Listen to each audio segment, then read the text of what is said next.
Hey everybody, Neon here. Before we get into the episode, this is recorded right before the mega leak that came out of China, so we don't mention any of those cards. We're hoping to plan an emergency cast for later this week that maybe Simon and Anger and I can go over what those cards were and talk about some of the drama that's ensued around that, maybe once things are sort of more in place, but we don't talk about any of that. Just want to do that as a bit of a disclaimer before we get into the episode. Hope you enjoy.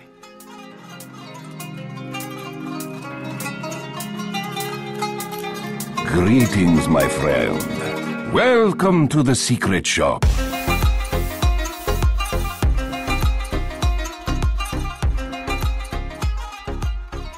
Hello everybody and welcome back to the secret shop. I am Neon. I'm joined today by one of my regular guests, which is Simon. How are you doing, friend?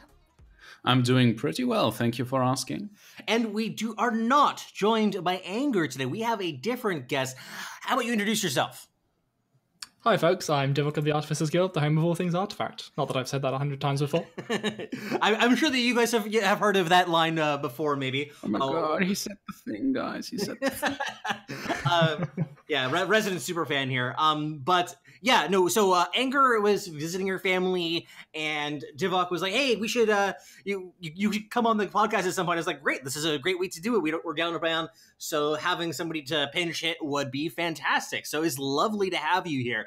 But it's fantastic to be here. Oh yeah, it's a pleasure. Yeah, it's gonna be a sausage fest, but it's going to be an informative sausage fest.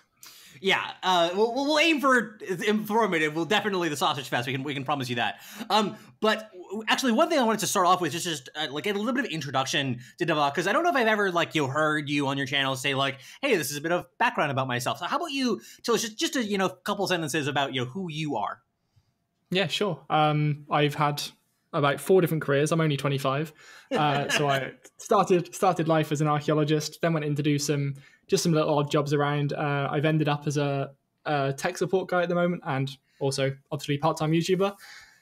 In terms of my online career, I guess I started doing some just friendly shoutcasting with some friends doing Dota. Eventually moved into a smaller game called Guild Wars, where I got picked up by ESL. Did some casting with them for about a year on and off. And then, yeah, I've taken a break, tried to get my career sorted, finally sort of started to flatline, and then Artifact happened. Well, actually, that's hilarious that you're saying that you started off in archaeology. Does that mean that you are like a legit artificer in some capacity? Like are you actually? Yes. Yeah. Oh, I've held many artifacts in my time, like actual artifacts. Yeah, this is pretty impressive. I had no idea that there was an artificer amongst a real life artificer in the Artificers Guild. So that's pretty exciting news to me. So with that, let's launch into the show. One of the things I like to do on the show is do a warm-up question, especially ones that we get from the audience. If you have one that you want to ask, go ahead and send that out in the comments right now. I would love to have it. But the one today is from Mindless, who asks, when Artifact finally comes out, what video are you guys' #1 list to make? Also, congrats to Simon and the Artificers Guild for having to be able to do the card reveal. So congratulations for you guys. That's something that we'll be sure talking about today as well a little bit. But yes, the question is, what is your #1 thing that you're looking forward to put out once the actual game is out? Mine personally is I cannot wait to just make deck lists, deck tech, deck focused, analysis again and again until my eyes fucking bleed. It'll be great. I can't wait to do that kind of work. What about you, Divok?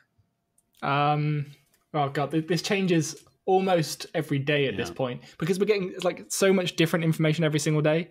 I think, we're gonna know this, so I can do this at launch, or now we know this, I can do this at launch. So obviously, yeah, like you said, deck techs are going to be absolutely fantastic. Currently in talks with someone regarding some deck tech.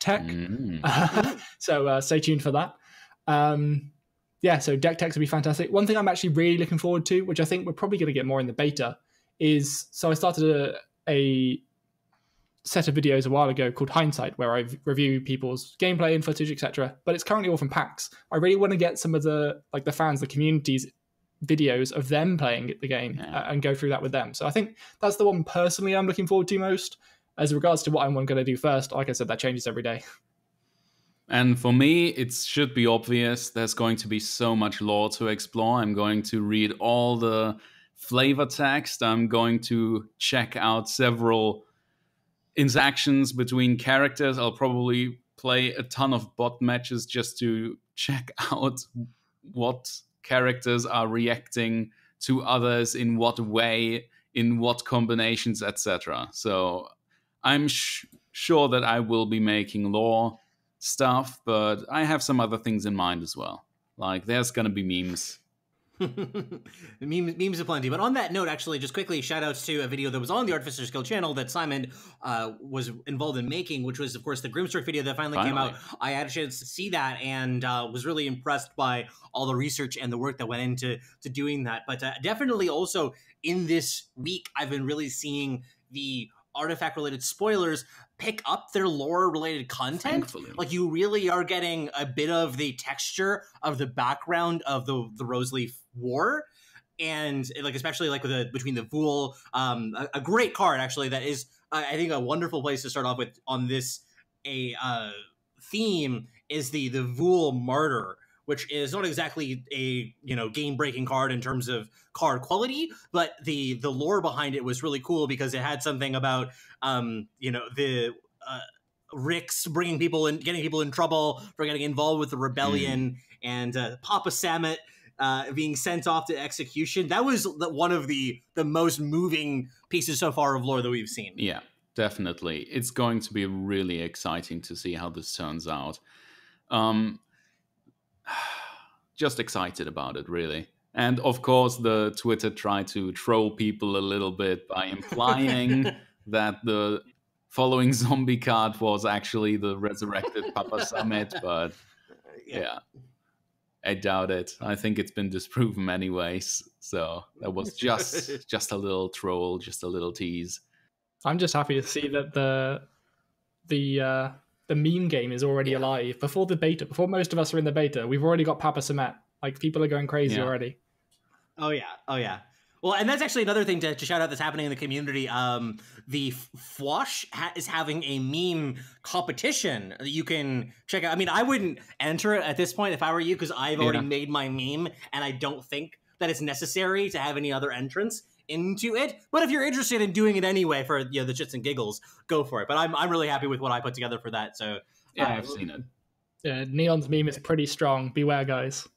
Yes, indeed. So with that, though, let's actually head into the cards. So the one that I wanted to start with, we're going to start with the heroes. Obviously, we're going to start with the heroes first. And the one that I thought would be a great place to begin with is Lich. Because I think that there are a lot of people who are excited about this card.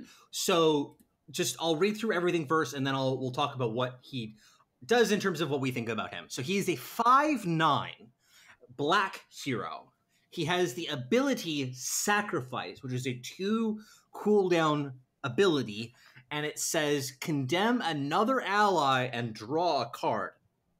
If that ally has 6 or more attack, draw an extra card. And his signature card is Chain Frost. This is a 7 cost, of course, black card, and it says deal 3 damage to a unit. Repeat 7 times, deal 3 damage to a random unit to its left or right. So basically that's 8 charges, but it hops 7 times, essentially, is how it works. And it only goes between the heroes that are the units that are next to them. And then, and on top of that, you get initiative again. Okay, this is a pretty saucy package. So how about we start at the top? Simon, what are your thoughts about this card and what it means? Well, first of all, I thought it was pretty funny how pretty much everyone wanted to see a black hero.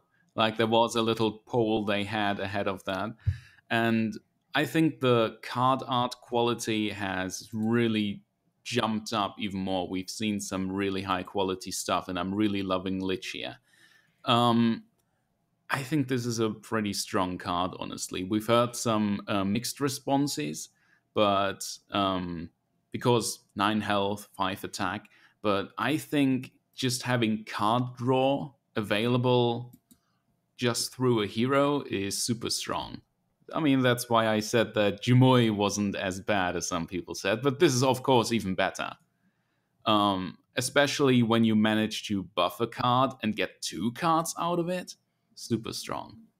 And Chain Frost is inconsistent in damage output. Like, there is a little RNG there, there's a little variance there, but if you do it right, if there's really only 2 or 3 units on that board, you're probably gonna clear it and still play another card or steal initiative.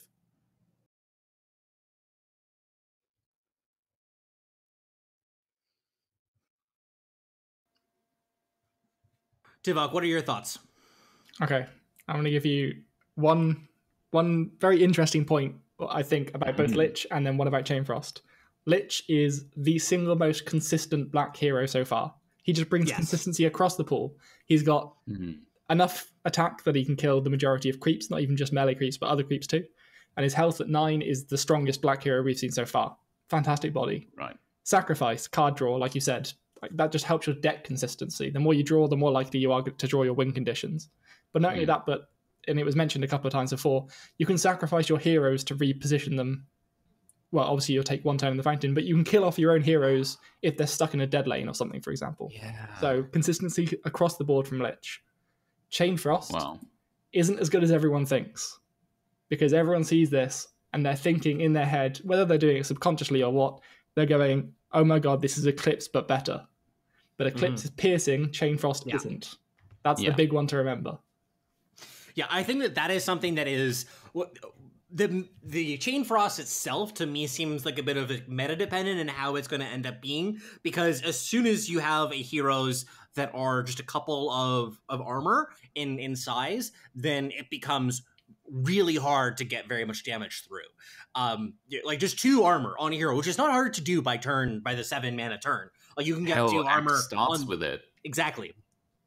So black doesn't seem so far to have any armor hate cards that it has available to it. So this, to me, seems like the kind of card that is really dependent on exactly what kind of cards are common in the metagame, because if these armor-heavy cards are popular, and I mean, I would have to believe that Axe and Bristleback are going to be at least relatively popular to start off with, because they're just so brutally efficient and kind of easy to use. That beefy boys. Yeah, they're just beefy. Like if I was starting off in the game, like if I was saying like I want to make the biggest competitive impact, day 1, I would be focusing on big beefy boys and just say, okay, here's my Axe, here's my Bristleback, fucking deal with it.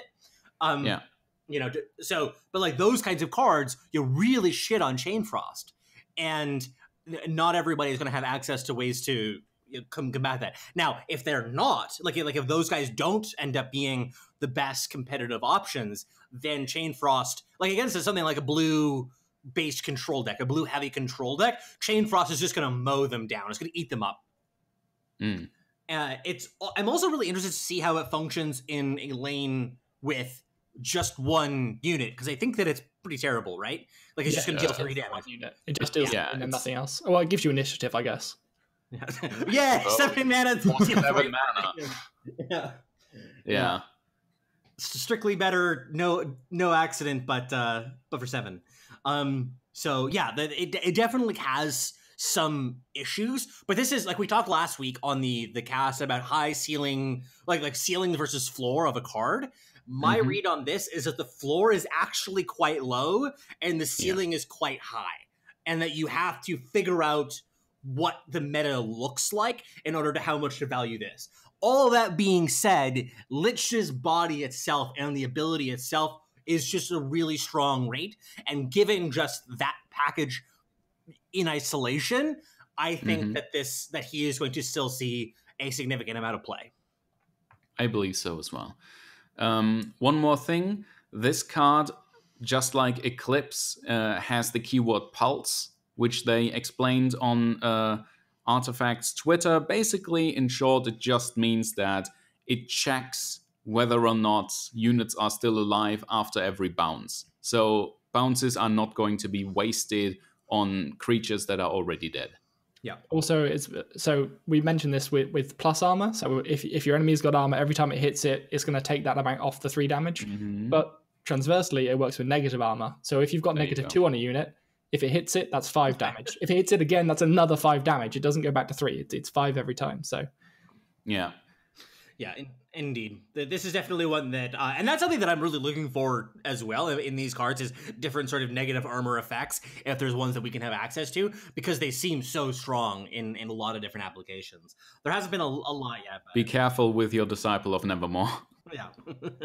Yeah, putting Disciple of Nevermore into this would definitely be a problem. That's actually another thing I wanted to mention too, is like we haven't seen so far very much in the way of black AoE, and this is one of the first that we've seen that has that effect. Like there's a lot of that in blue. There's tons of AoE in blue. So the fact that now black has access to at least one might be really interesting for a non-blue control deck to have access to. Yeah. So far, black has been really about not just economy, but single unit pickoffs. Yeah. How about we move on to the next hero? I was thinking about going next to Centaur Warrunner, since we're talking a little bit about this negative armor effect. It might be a good transition here. Centaur Warrunner. He is a red hero. 414 is his ability, is his stats. His ability is that he has to retaliate. So it's actually the same ability as Legion Commander. It's a different name and different artwork for it, but it's functionally exactly identical. His card is Double Edge. Double Edge is a 1-cost, of course, red card, and it gives a red hero +8 attack and -8 armor this turn, which is a really big swing. Simon, what is your take on this card? Ah, man.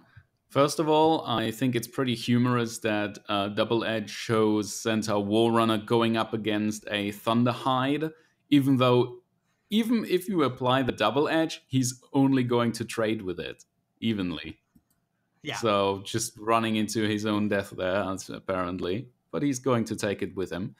I mean, the card already implies it. This is like a double-edged sword, right? You gotta use it right to do big damage, or you can use it, as Divok has mentioned about sacrifice, to maybe do some damage and sacrifice your own hero to put it on another board soon enough. Divok, what are your thoughts? I think Centaur Warrunner is a very interesting card. I don't think you'll see too much play out of him from the majority of people. Centaur Warrunner is for one specific type of person. It's for the type of person that says, I don't give a fucking damn what you're playing. I'm going to have fun with this game, right? He is I know I can swear on this podcast. It's fantastic. Yeah, so it's for the people that don't care. They're just going to go in there. They're going to have fun. They don't care if they win or they lose. They're going to give you a hard time. And Centaur Warrunner is perfect for that. No armor. You don't care about armor. You just want to do damage. Double Edge, though, it again is perfect for that because, like Simon said, you might end up going down. Even against a Thunderhide pack, you might end up killing yourself. But the other interesting thing to remember with this that was mentioned when the card was revealed is that it doesn't specify an allied red hero. So this is actually the other way you can use this. Oh, I didn't realize exactly. that. The other way you can use this is if, say, the meta becomes red mono and everyone's just destroying with red mono. Well, if you just splash Centaur Warrunner into your deck and have 3 of these bad boys, you can take down any red hero with like a melee creep. Yeah, that's a good point. I did not realize that. That's a good application for the card. And also like really works well with the name too. To me, this is a card that I feel as if Red's heroes are really strong. We've seen a lot of really strong Red heroes already. And to me, this one feels like if he was in a different color, I mean, I know that he wouldn't fit thematically with the other colors, but if he was in a different color, I might be more excited to try him out and think about it. But there's just such other strong applications. Like if you want just a solid, consistent red hero, things like Bristleback and Axe and Ursa are such stiff competition. And like I feel like he comes in, and Legion Commander is another one that's just spectacular. And this guy is coming in like 4th or 5th or something like that in these decks in terms of power level. So I'm really thinking that while it seems like okay, it just doesn't have quite the competitive edge to make it into most decks, especially if it's a deck that's not just mono red. By the way, it's also worth noting that even creatures or heroes that do 0 damage will still do damage to creatures that have like tons of negative armor. Yeah, that's something that we've heard. Yeah, which is a useful little bit of yeah. And when you have negative armor like -8, when you are dealing very serious damage, most of the time negative armor is like 1 or 2. Yeah. But this is really substantial. Some people have said that they're a little disappointed that we're seeing a little repetition here because his passive is the exact same as Legion Commanders with the Retaliate. I personally don't mind, but I certainly understand why some people would. People just like variety. I think it's fine. I mean, something like Retaliate is a pretty good generic ability. Something like Cleave on a hero too makes sense as a relatively generic ability. Yeah. I don't think that every single one of them has to be unique. True, but I think people's issue with it is simply that it has the exact same effect while still having different names and art. That I actually don't like, personally. Yeah. That peeves me. I would rather that they have the exact same ability from top to bottom as opposed to the same ability is just named in different art. I don't know. That's me. Yeah. By the way, just a little theory. A little detail is that Centaur Warrunner has always had one horn broken off, and his lore actually implies that he is the leader of a hunt for the Horn of the Alpha. And I have this little pet theory that the Horn of the Alpha was crafted from his own horn and named of the Alpha in tribute to him. That'd be pretty cool. Yeah, just calls it the Horn of the Alpha in tribute to himself. Which summons a Thunderhide pack, which appears in his Double Edge card. Confirmed theory. Yep, full circle. It's all part of this network working together, man. You heard it here first. Indeed. Divok, how about you read for us one of the next heroes? So we have Winter Wyvern and Omniknight next. You take the one that you want. I feel like thematically I should go Winter Wyvern, but I'm just hyped about Omniknight, so I'm going to jump straight to him. So Omniknight is a green hero, 5 attack, no armor, and 12 health. His ability is called Purification. On a 2-turn cooldown, heal a unit for 3 health. His premier card or signature card is All-Seeing One's Favor, which for 4 mana modifies a green hero with allies have +2 regeneration. I'm going to throw it back to you. Neon, what are your thoughts on this one? I think that this guy is going to be really difficult to attack through, and that if you build up a board of green creatures, then you can definitely really snowball a given lane from this. Just really hard to attack through it. Now, he doesn't apply a ton of pressure though in either his signature card or his body, so I kind of worry that it's going to take a little bit too long to snowball that. I mean, there are definitely some tools that you can use to buff the attack of your heroes and units, such as the Mist of Avernus, or maybe you're using Emissary of the Quorum. These are some of the cards that I could think of that you would want to pair with him, because you're going to just invest a ton of resources in one lane and sort of build it and build it and build it, and it's going to be impossible to attack through it. But then that also ends up being really vulnerable to the cards like Annihilation. I'm not really sure on this one. It just feels like I need to see, I think, more green creatures, green creeps to really know how I feel about it personally. We have seen quite a few green creeps, but we'll get to that later, I assume. One part of his skill set that I'm liking is Purification, which heals a unit for 3, which means you can also heal enemies, which may be more useful than you think. Because if you have... This doesn't sound very useful to me at all. Really? No, really. Because you can just force people to stay in the lane. And if you have made one of those heroes impotent in some way, like you've reduced the damage, or maybe you are blocking it with a worthless creep that is immune to damage, or that has some sort of death shield, etc., and then you still heal it so it can't even die, you may lock a hero into a lane until they have to waste gold on a teleport. It's a niche thing, it's a trolley thing, but I think there's some appeal there. No, I think you're definitely right, and that's something that I think gets overlooked with Omniknight already. Everyone looks at All Seeing One's favor and goes, "Holy crap, that's amazing!" Allies, which by the way, so it's an entire lane gets +2 regeneration every single combat round, and it stacks up to +6. So yes, that card is fantastic, and everyone's hyped about it for good reason. But Purification is also really, really good because not only can you trap an enemy in like a dead lane or something by healing them, but so everyone looks at Omniknight and goes, "Oh, well, obviously you play wide with him. You get like a bunch of small little units, which we've seen from Green. They have quite a few. You put them all along with him, and then you just rush face with a million different units." Yeah. Yes, that works, but Purification also works really nicely with some other sort of, I guess, mid-range tankier units, like the Ogre Conscript, for example, the 7/2/7 red unit. If you heal that for 3, that's got massive value. It's just never going to die. Yeah.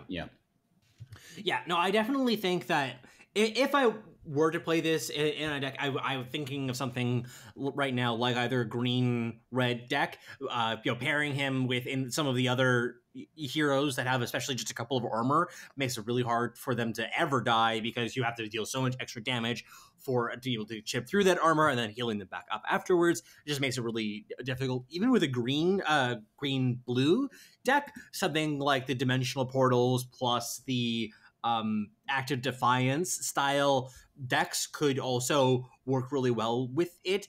If I'd have to play them out to see kind of how quickly you're able to get things done, because if this is it could end up being kind of a slower deck to really get up and operational.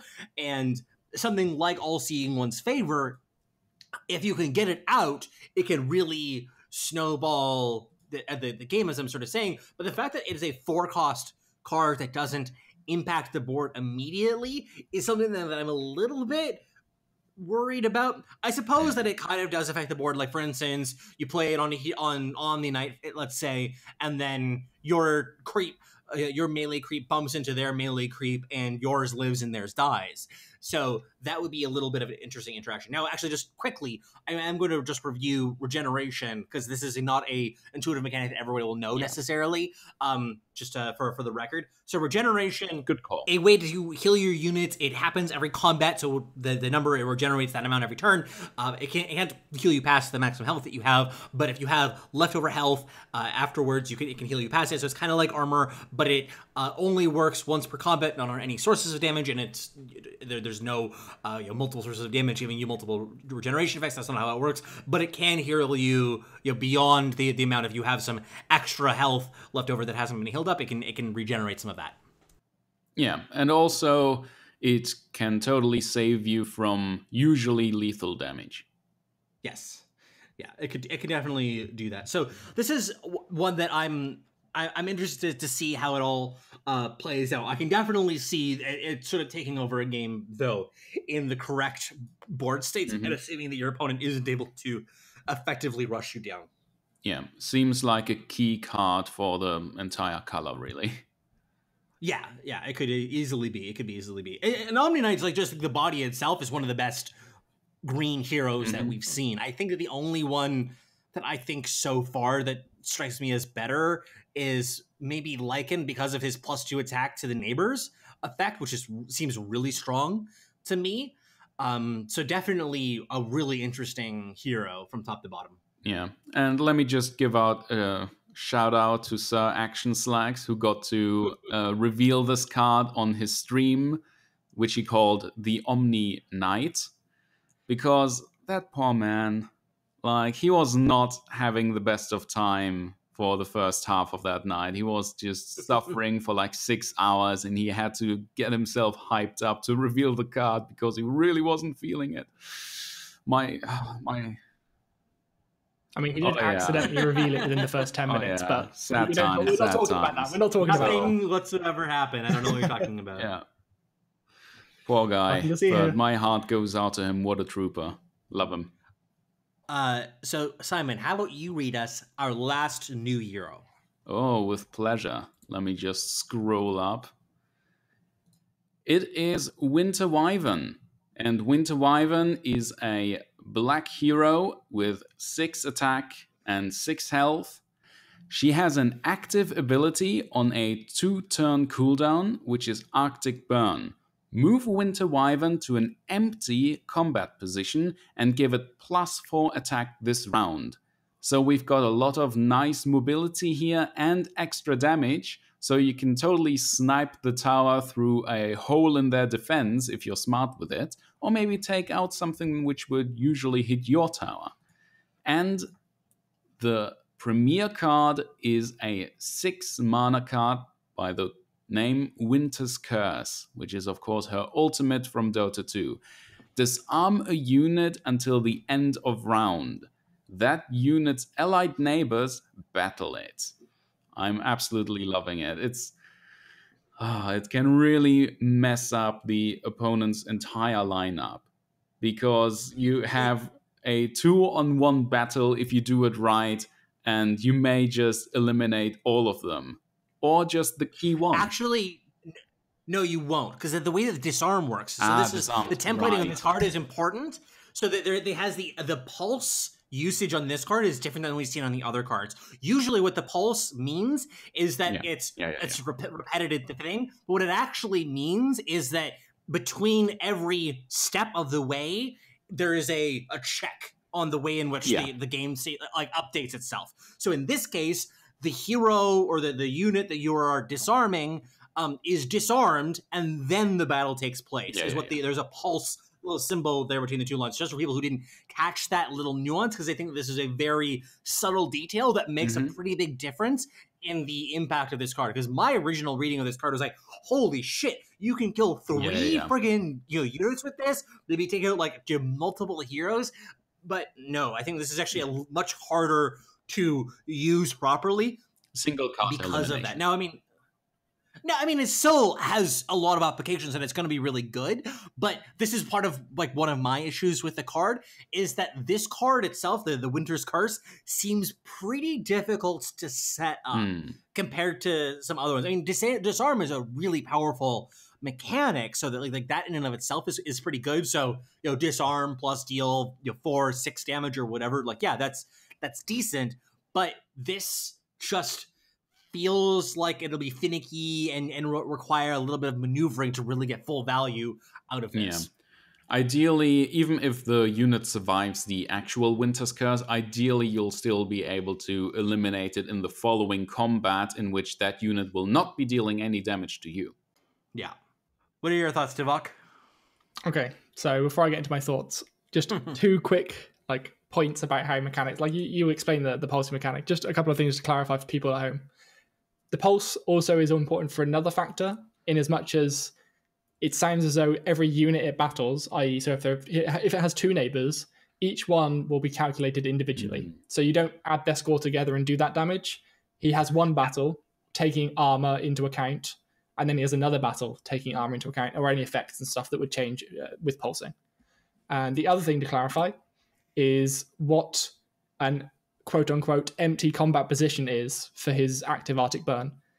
So when they clarified this on the Play Artifact Twitter, if you use his ability, Arctic Burn, if there are any empty spaces opposite an enemy, you have to choose out of those first.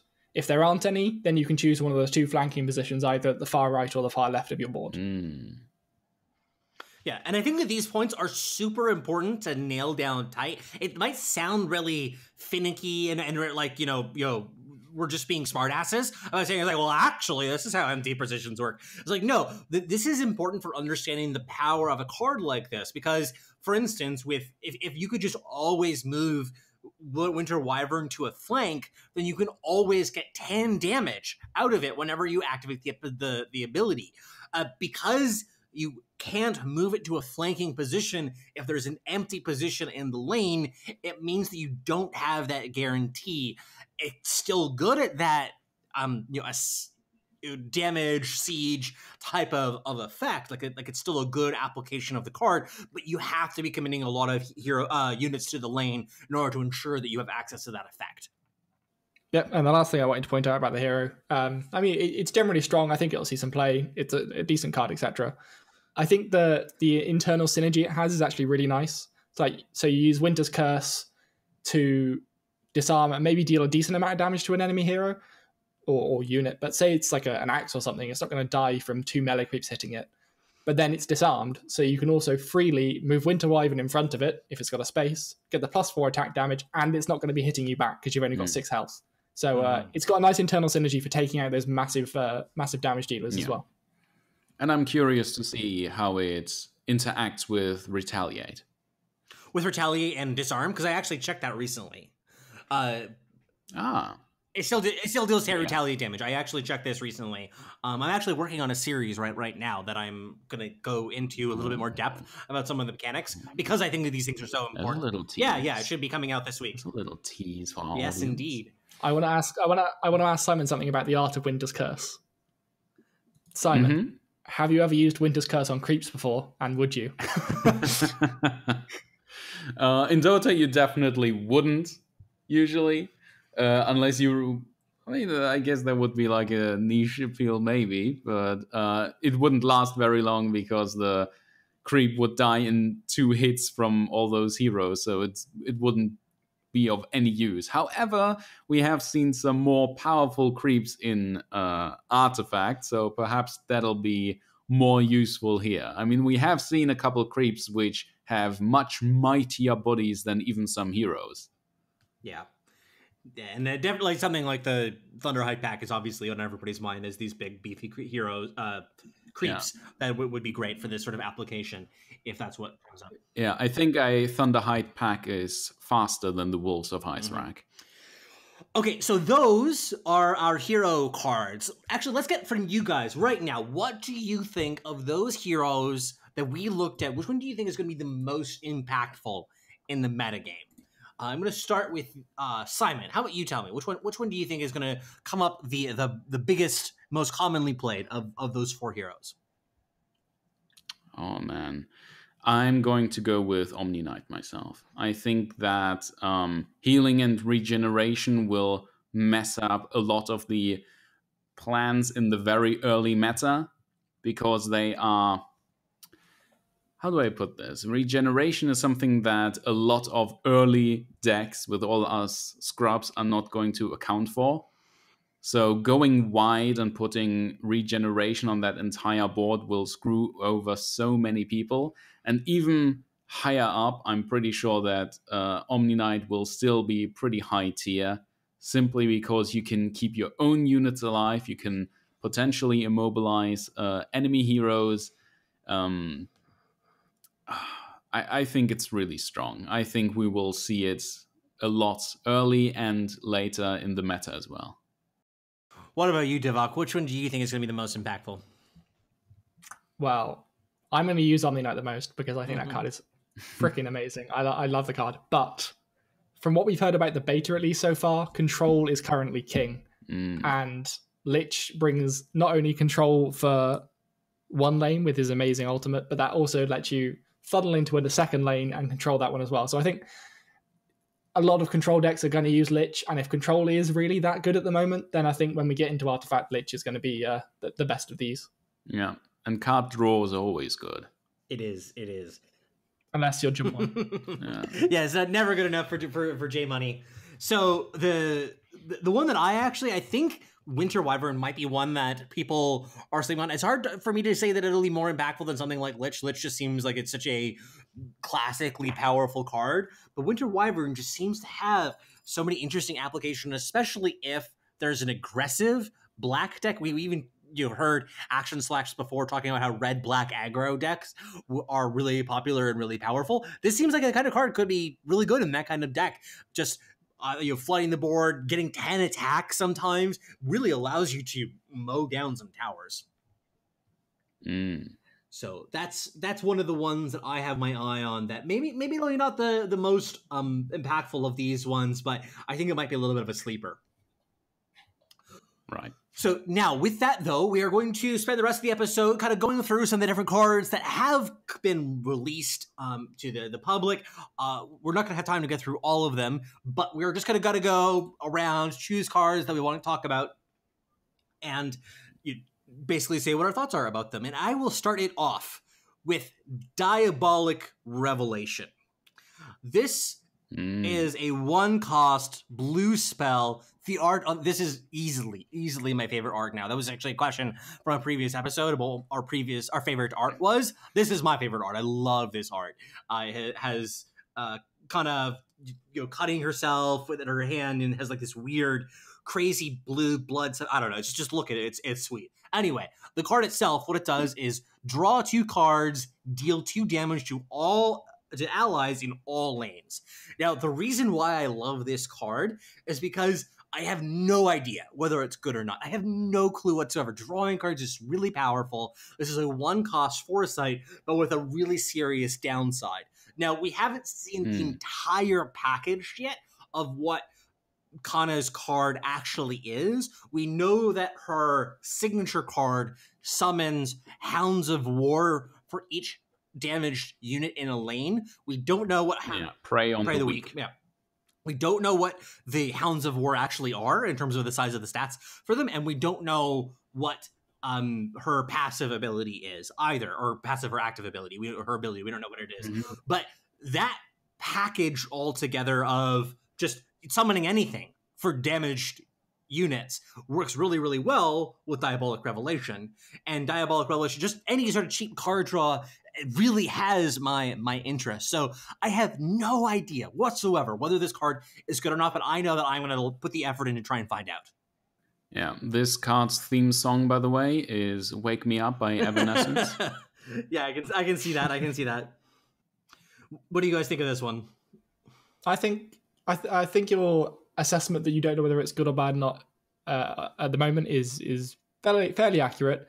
I don't see there being enough cards they release that help this. I think this will be it'll be probably good and limited, because what isn't good and limited, and it'll probably be it's a particular card that you build off combos. So, for example, the Prey on the Weak thing, I don't think you put this in your deck purely for the card draw. I think you put it in your deck because you already know you can either work around the 2 damage, or you've got something that combos with it. Yeah.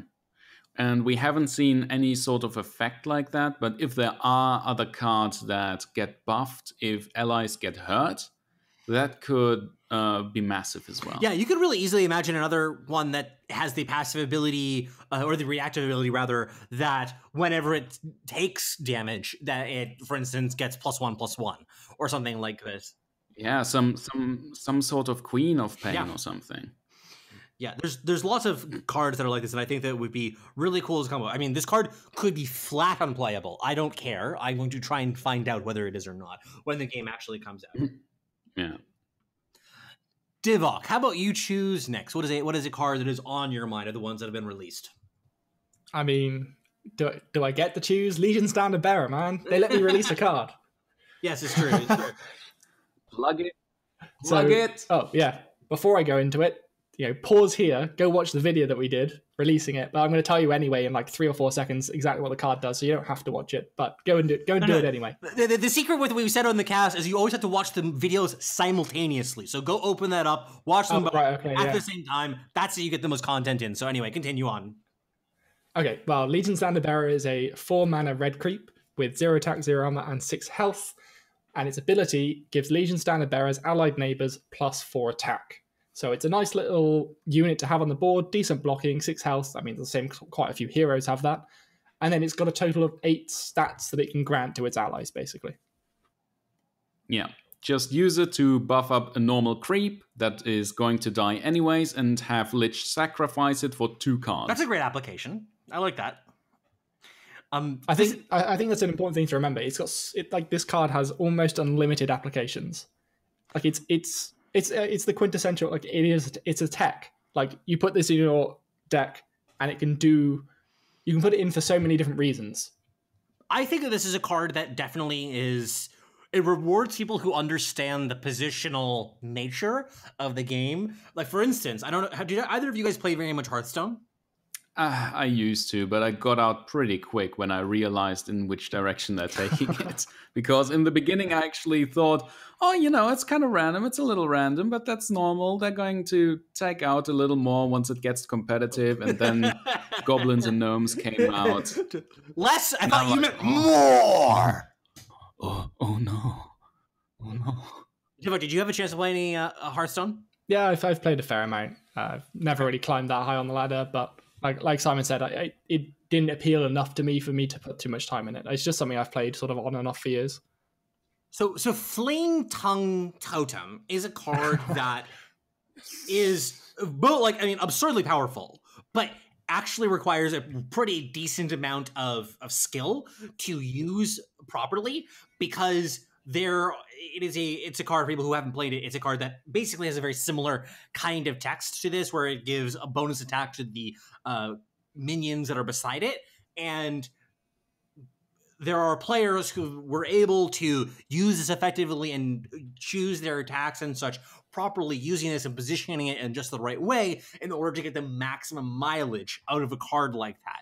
So that's actually a card that I thought of when I saw the Legion Standard Bearer, because it really will reward somebody for able to say, it's like, okay, well, if I put it this here and then I set up a battle, then they're going to trade off, and then they'll change the positions to go this way. So then the next thing that like that kind of planning will really be Legion Standard Bearer is a card that really rewards that kind of foresight and planning for the game.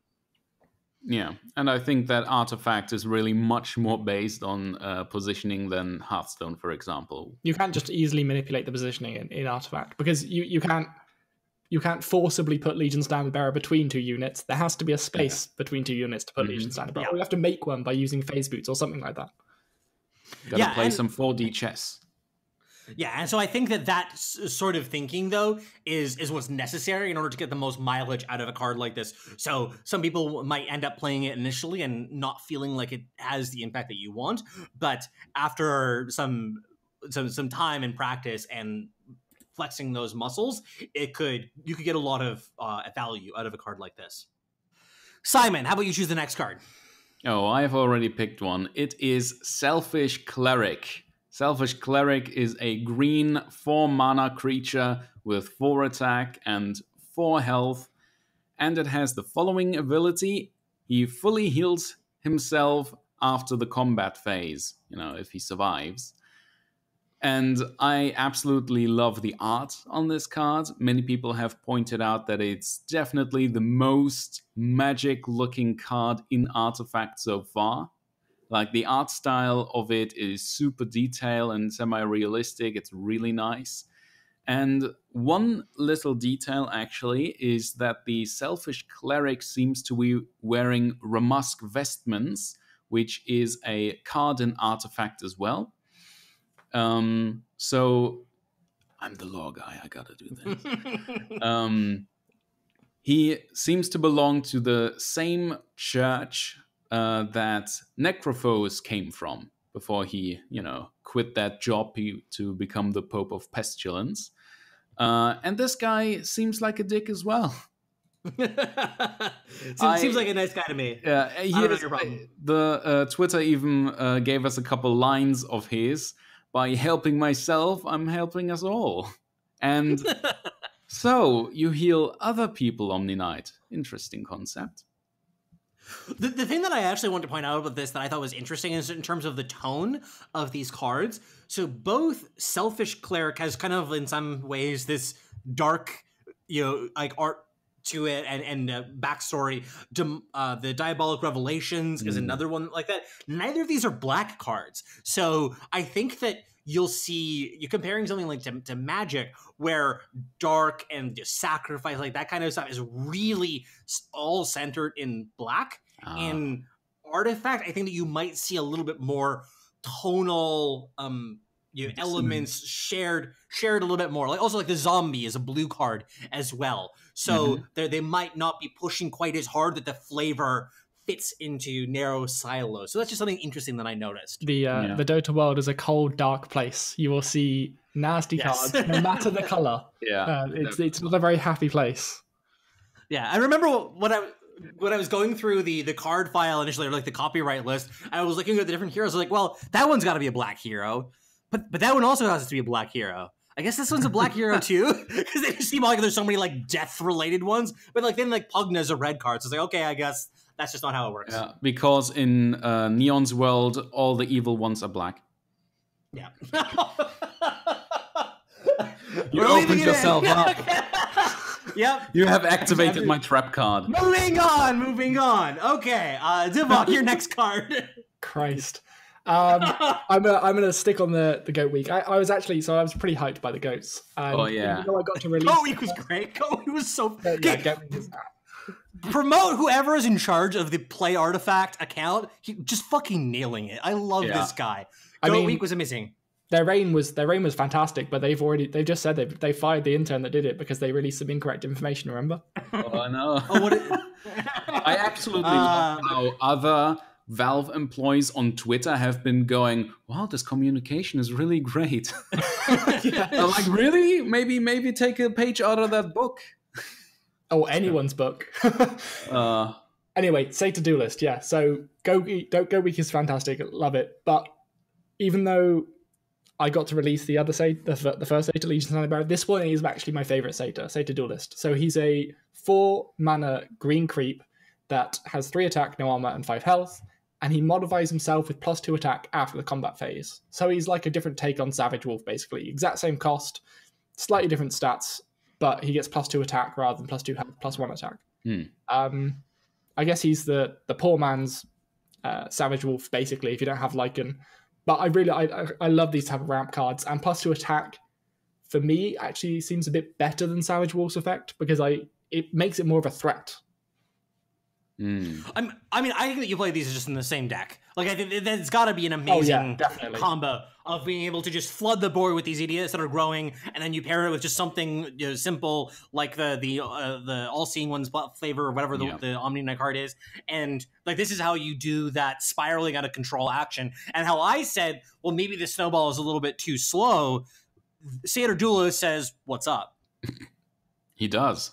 I also to take a page out of Simon's book. I love the artwork of this one. Like he looks badass. Yeah, he does. Indeed. So I think this is a great card though for being a green heavy aggressive deck. There's a lot of ways like this to really push a given lane. What do you think about this one, Simon? I like it as well. It is a even more offensive card than other creeps that we have seen, and I can totally see a deck where Omniknight gets paired up with a ton of green creeps and Lycan, and you just go super wide and aggressive. Yeah, I can see that for sure. Staying on the goat theme. Yes, please. Of course. The next one that I want to talk about is Satyr Magician.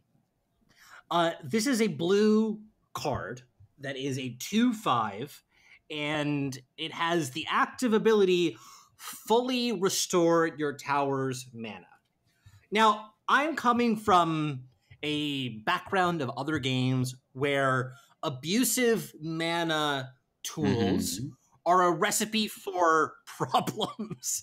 Like, if I saw this card in something like Magic the Gathering, my alarm bells would immediately be going off about, like, how do I break this card in fucking half? Yeah. Because there's gotta be a way to like win the game that turn or something like this. Like that's just how Magic players are programmed. Yeah, break the game. Well, break the game, but it's also abusive mana, like mana abusive stuff. Just almost always breaks the game somehow. Yeah, take my limiters off. Yeah, exactly. Like it's just you go full throttle. I have no idea whether this card has the correct tools available to it in order to pair for something powerful. Like you have this in the same deck as something like the Crystal Maiden or Lions as well. Lion has the mana drain card. Like these kinds of cards together, like if there's a combo to be built there, these are really powerful ingredients. Though the other half of whatever it is that we're talking about here could just not exist. Like I have no idea whether or not it exists. Yeah. The beta testers have already found the other half. It's called Celemane's Failure. you get 9 mana, you play them both, and then you refresh your mana, and then you've suddenly got 11 mana, and you've got a card on the board. Yeah, I mean, Yeah. and there's just lots of this sort of silly stuff that you can do with it. It's just that, like, you have to find other things. Like maybe it's just ramp up to something big and just shit out a 14-14 or 12-12 or whatever it is on the battlefield, or maybe there's some degenerate combo that you can set up. But that's the sort of thing that I have my eyes on. I don't know whether this is good enough yet, but if they have the other half to this, then you can do something degenerate. Yeah. You definitely want to get some card draw for a deck like this, though. You want to have as many spells as possible so you can take full advantage of this. I can totally see I think this would be more of a gimmick deck, but I think I just have that sort of one-track mind when it comes to this. You could totally combo this with, like, Crystal Maiden and Lion's Mana Drain. Maybe even put that awful Arcane Sensor in there and just have this gimmicky mana deck where you just tempo race ahead of your opponent and then just put all the spells onto the board that you can. But maybe that'll not work, but I still think that having this available every round, that is a cooldown of only one round. Yeah. It is. You said something very interesting there. Putting all of your spells on the board, and that's a very important thing to say. Like a key difference between Magic and Artifact, Hearthstone and Artifact. You can't just put all your cards on the board. An Artifact, we've already seen there is so much control that you really like. This would be a risky play. You can't just build and build up your hand and go, oh, I've got all the pieces to the puzzle now, like you could in Hearthstone. Blah, and then you suddenly won. And there's 3 boards, so obviously... Exactly. Yeah. So just to win this one board, you have to hope your enemy isn't like hiding a duel and they're just going to duel your Satan Magician. You put your Satan Magician down, then the enemy gets a turn and they zap it and it's dead. Yeah. That's something that I was thinking about a lot when I was actually initially looking at the game. Because one of the questions, there's a certain type of player, you might have encountered them before, but there's a certain type of player who's like, I love combo. If they're like, does your game have combo decks? I'm sorry. I love that character you just did.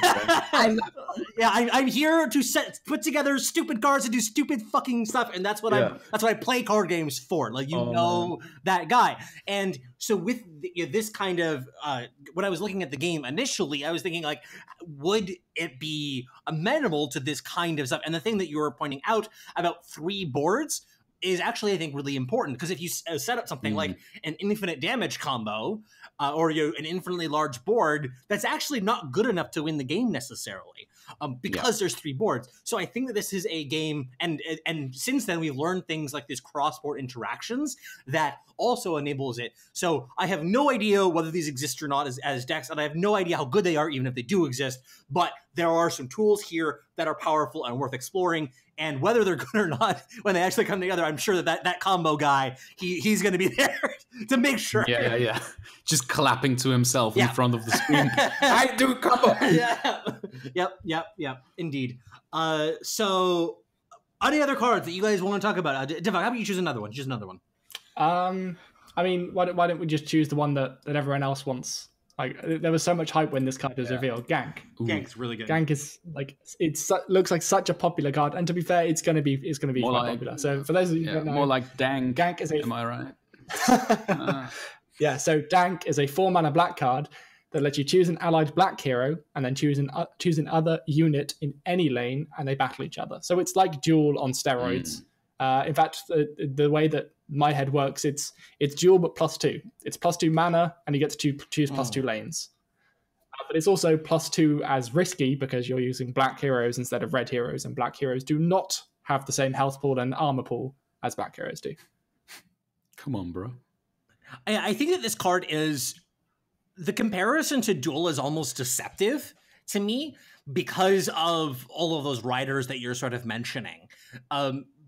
Being able to cross lane Duel is quite powerful. One of the things about like playing Duel, one of the aspects of it that just makes it so good is the fact that you can play it on turn 1, and just be like, if you have the play, and just be like, oh, you have a stupid blue hero and I have a manly red hero. You're like my chat of a red hero just eats your blue hero on turn 1 before you even got a chance to have initiative. That is I mean, like, obviously, like, Duel is great throughout the game, lots of different situations, but that's one of the applications of the card that is the most devastating in the early game, and not having access to that, or then you can do Duel plus something else in the same turn. Like, the difference between 2 and 4 is really, really large. It doesn't mean that Gank is bad necessarily. It just has a much different application, I think, because it's not nearly as much of a tempo play. It isn't as much of a tempo play. However, when, at least from packs, from what we saw, Duel wasn't used too much as a tempo play. Duel was used normally to prevent your enemy from being able to cast things. So you'd get initiative for the next lane.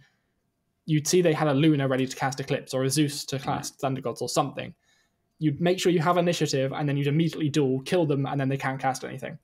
And Gank is, again, that Gank is just that, but even better, because you can be in the first lane, and you can kill something in the second or third lane, regardless of initiative. That was something that I was going to point out next, that I think that Gank is better at that application, because you can cross-lane Gank and shut somebody else. Like, so even if they're trying to set up having initiative, you can screw that up, in long distance. Yeah. You can also screw up something, and the card art is very appropriate for this. You can also screw up other cross lane effects with it. So if you've got initiative in the first lane, you can gank Crystal Maiden in the third lane, and then they won't get any use out of her passive at all. Oh, yeah. And I'm sure there are going to be more heroes that have cross lane, like Treant Protector or something, that have cross lane abilities that you can screw around with cards like gank. Yeah, preemptive pickoffs. It's all about the preemptive strikes. Simon, you're up next. Yes, I do. I want to round out Goat Week with the next card, which is Satyr, the Cursed Satyr. And she is a red 5-mana creep with 6 attacks, 6 health, and the following ability: summon a zombie for your opponent after the combat phase. What a weird card. And it is, yeah. And a zombie, the ones that she summons for your opponent, is a 3-mana black card, 2/2. Basic, by the way, so everyone's gonna have it. No, it's gonna be part of the base set, basically, for purchase. I think this one is really interesting because it summons something for your opponent, and we haven't seen things really mesh with that yet. If there's unless you want to do a bigger Echo Slam and you want to give your opponent another unit for one more damage number, basically, or maybe you want to play the Champion of the Ancient. You don't want to play the Champion of the Ancient. So he gets even more buff, But other than that, I just hope that there's some sort of zombie gimmick or more enemy unit gimmicks, because otherwise that seems like a pretty big downside, even though her body is pretty great. If you say so yourself. You're into that, I guess. Dude. Yeah. I'm seeing, like, no joke, I'm seeing a lot of fan art coming out of Goat. Oh yeah, I'm impressed that there hasn't been any yet. Come on, Reddit, up your game. Anyway, Satyr. Up your game. So the one gimmick I'm actually really interested in here. So one of the heroes that I really like the look of in terms of mechanics and artifact, but I know isn't actually that good, is Necrophos. And that gimmick works with Cursed Satyr, because Cursed Satyr will perpetually spawn a zombie in front of Necrophos after the combat phase, so he doesn't get any value out of it during the combat phase.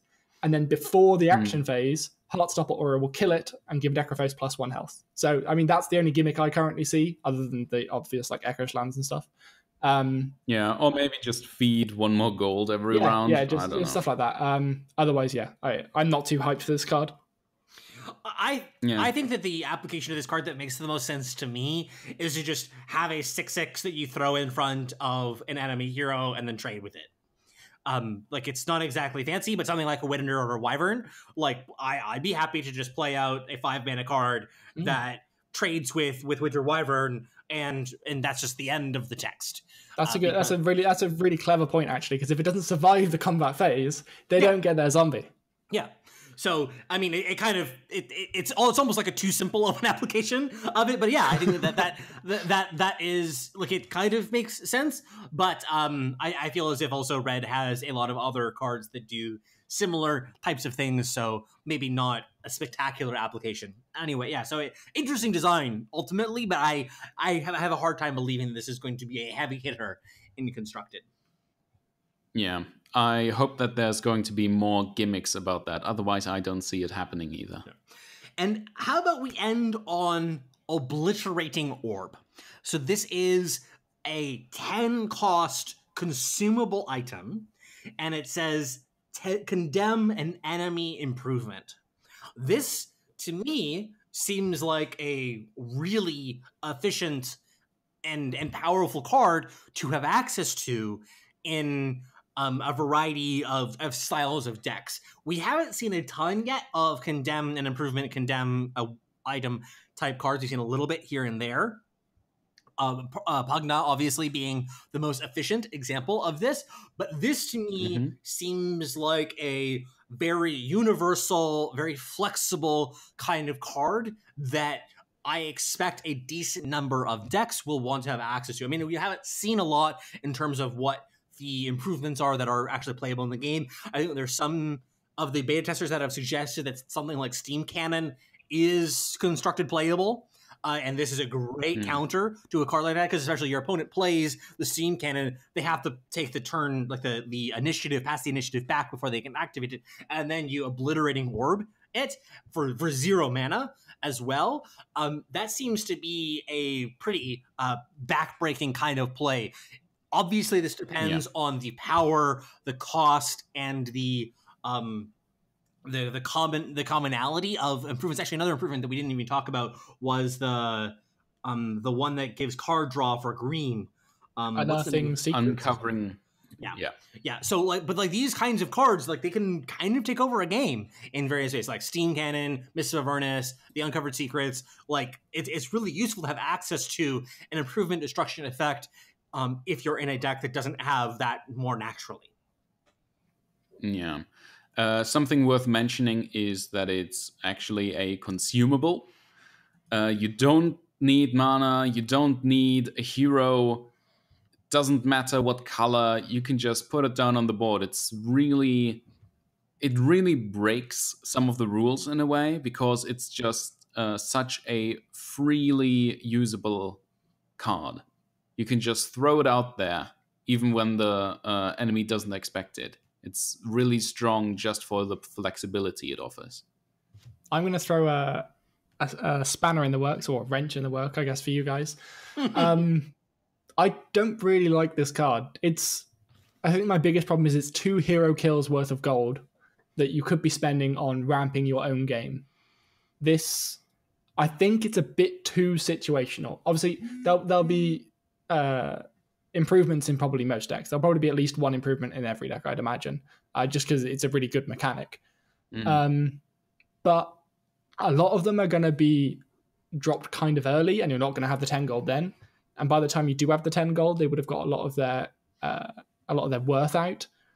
And I just think there are better things to be purchasing. I see this largely being something you see in the secret shop and you go, hell yes, I need that, buy it. I don't see many people adding this into their decks. I think I would almost always have it in my item deck just to be sure, honestly. Like, if you run into that one deck that's just wrecking you with improvements or something, like what we've seen with like 3 assault ladders or something or whatever. But if the enemy has 3 assault ladders, what's taking one of them away going to do? Like, the damage is done there. Yeah, I don't think that assault ladders is so much the one that you would be looking for. The ones that I would be looking for the most are the ones that are giving, like, assault ladder is like you play it out and then the game ends. I think it's like the goal of that card, but it's one of the ones that will be especially gaining value over the course of the game. Yeah, okay. Unearthed Secrets then. Yeah, I think that it's, to me, it really does depend on what is the ceiling of what we see of improvements that are actually played in the game. Because, like, for example, I imagine that something like a blue heavy control deck is going to really struggle to beat something like a steam cannon going late. And yeah, you're just going to be in the abyss where all your heroes are getting shot down every turn, basically before you even get a chance to do very much. And having access to a card like Obliterating Orb to get you out of those binds would be helpful. We'll have to see exactly what the other improvements are that we have access to, exactly how much of the improvement condemn effects that we see in the other cards in the other colors as well. Because right now we've only seen it in red. But if we see more in variety, then yeah, obviously Obliterating Orb goes down, but I could see it being quite popular if there are high value improvements and that it's quite limited in who has access to that kind of effect. Yeah, I really wouldn't underestimate this card. I mean, 10 gold may just be the baseline for this sort of effect in terms of worth. Mm-hmm.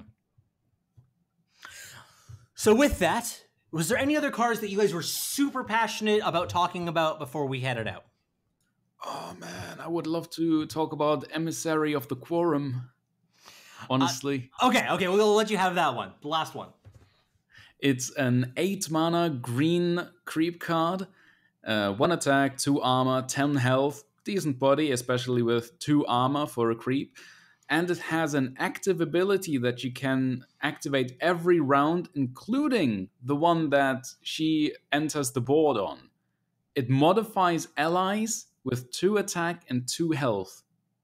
And if you keep that thing alive and you use it every round and you keep buffing things, again, if you're going wide or with big heroes, this can be potentially really powerful, even though 8 mana is a hefty fee. I mean, 8 mana, that's a Thunderhide pack right there, 14/14. But I think the effect is worth it if you have the right deck. I think personally, so I think we've seen a lot from the beta tester guys is that 8 to 9 mana, occasionally 10 mana is when you're ending the game. So I think this card is strong. I'll prefix by saying that. But I don't think it's going to be incredibly overpowered because I don't think you're going to get that active off more than twice in a game. Potentially. But saying that, you can combo it incredibly well with certain things. And again, it works. We've already spoken quite a lot about having this massive whiteboard with an Omniknight and Centaur Duelist and Savage Wolves and Lycans and stuff.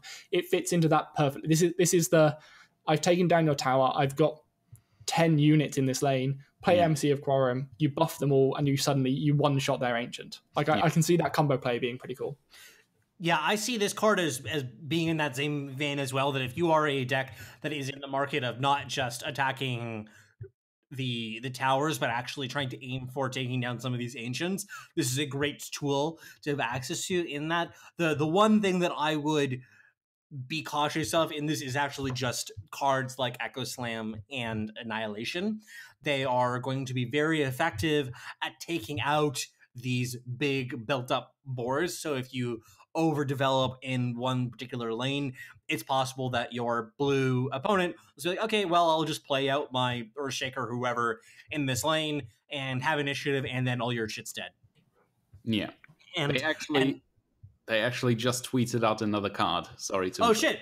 Well, shit. Let's do that one right now. You read it for us. Let me just go into that. So, does anybody want to take it, or shall I? No, you just read it. I don't have it up right now. All right then. It's a 4 mana black card spell by the name of Hipfire. Deal 4 damage to a unit and get initiative. Oh, good card. 4 mana. 4 mana, get 4 initiative, mana, deal 4 4 damage. damage. Yep. Looks like really high value to me. 4 mana, 4 damage, and initiative. Do something else. It's pick off that isn't piercing and isn't cross lane, but you do get initiative. It's more really. I mean, black has got loads of damage now. There's just so much easy damage in black. You can basically pick your poison here. I think this allows you to say, all right, I'm playing a black unit. I'm playing a black deck. I need some form of like damage or removal, and this spell more than this spell helps me get what I want to do. Yeah. This just seems like totally fine, solid card. As you're saying, it seems as if there's a a saturation of these kinds of cards. You're similar to what I've been saying before about this blue AoE effects, that you have to decide what's your mix that you're actually choosing. In this case, you have Grazing Shot, you have Pick Off, you have the Hip Fire. Like, there's only so much you can really play. So I'm not sure exactly what the composition that will make the most sense. Your Gank, another one that's in a very similar vein. So I mean, this is definitely a good card, and I can see some decks playing this. It's just a question I'll have to play out of exactly, for instance, how powerful is this get initiative effect in order for it to see whether it comes out above or below something like Pick Off. Yeah. And I'm just super excited to see more and more cards with the effect of get initiative, because now we're actually moving into a territory where some niche or gimmick decks may just do true combos with these cards, where Let they the combo lords rise. yeah, arise. Really, I'm excited for it. I want to see some gimmicks where in this game, where usually you only get to play one card, suddenly people do combos of 3 and more cards. I want to see it. Give me that shit. Hip fire, Grazing Shot or something. That's what, like 9 mana for 10 damage? Done. Yes. Happy to get to do this live. Hell yeah. Yeah. No, that's really cool. But yeah, it seems like a fun card. For me personally, it's hard for me to say how it'll rank up, but I definitely expected to see play. Another common card too. Is it common? Yeah, it looks like it's common. Yep. Okay, so with that, let's plug our stuff out the door. You can, of course, find all of my stuff on a+space Games. I have some interesting projects that are coming out later this week that I was teasing earlier. Also, I teased last week a video/article that I put out about Gods Unchained, a game that I think has some suspect business practices, and you can find that on the channel as well, and there's going to be a link in the description below, so check that out if you didn't have a chance. I thought it was a really, really interesting article. Divok, tell me what you're up to on the channel. Oh god, a million and one things. The biggest thing that's happening effectively right now is I'm revamping our hero previews. The hero preview project's been really good. I've loved doing it so far, but at the moment I feel like as I'm recording it, they reveal a new card, and then the entire half, like the last half where I talk about the different stages of the game, what cards to use, just completely changes. So it's getting a revamp. It's becoming actual hero preview. So I'll still talk about the card itself, and I'll talk more generally about playstyles and what types of mechanics you want to look out for rather than specific cards. Other than that, just more gameplay reviews, more news, more previews, maybe even more lore. Simon, what's your next project?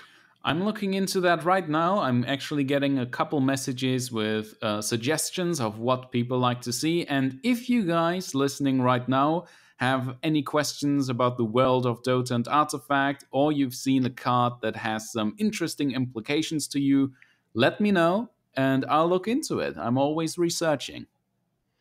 Excellent. So it was lovely to have you both on, Divok. It was lovely to have a special guest on for today. It was my pleasure. But that'll do it for today, everybody. Thank you so much for joining us. And on behalf of Anger, I will say peace. Thank you for your business.